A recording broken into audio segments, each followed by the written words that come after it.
Several things. First of all, anyone who uses the term genocide in this context simply doesn't know what they're talking about, or is a malevolent actor. I don't know if Mr. Uyghur's travelled at all in his life, how far he's travelled, how many conflicts he's seen, but I'd have guessed none.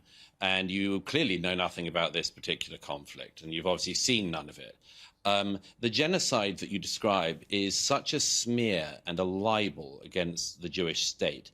If Israel wanted to commit genocide, I'm sure it could, but it doesn't. It doesn't remotely want to. And people like you and other pro-Palestinian propagandists have spent years claiming that Israel is committing genocide in the Gaza. By the way, the weirdest thing about this claim is that the population of the Gaza has grown by 1 million in the last 15 or so years. So if Israel was trying to carry out a genocide, it's either the worst perpetrator of genocide ever or uniquely poor at performing that task. None of the stats support that ridiculous claim. And it's such a weird smear and a libel of Israel.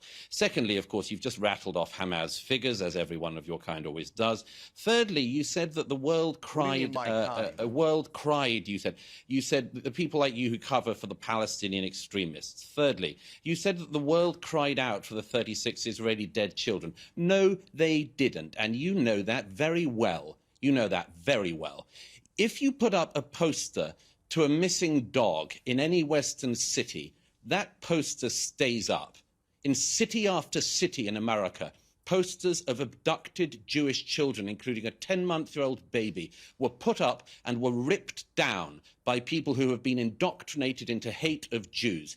Nobody would rip down the poster of a missing dog, but from Dublin to Berkeley, they ripped down posters of abducted Jewish children. So no, I don't think there was very much care for that around the world. Let me put this to you, Douglas. Let me make two other very quick points. Firstly, you said what Hamas might do, as if it was some kind of hypothetical.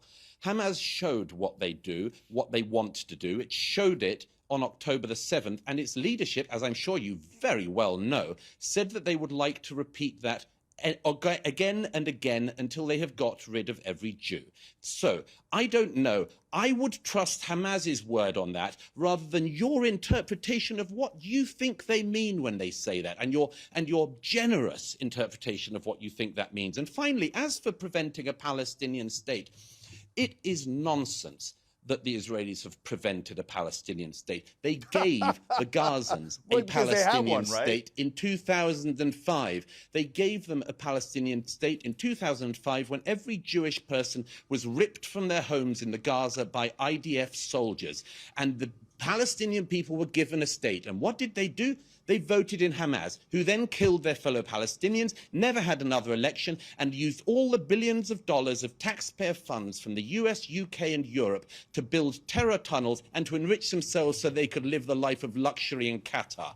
Again and again, the reason there is not a Palestinian state is because the Palestinian leadership doesn't want one.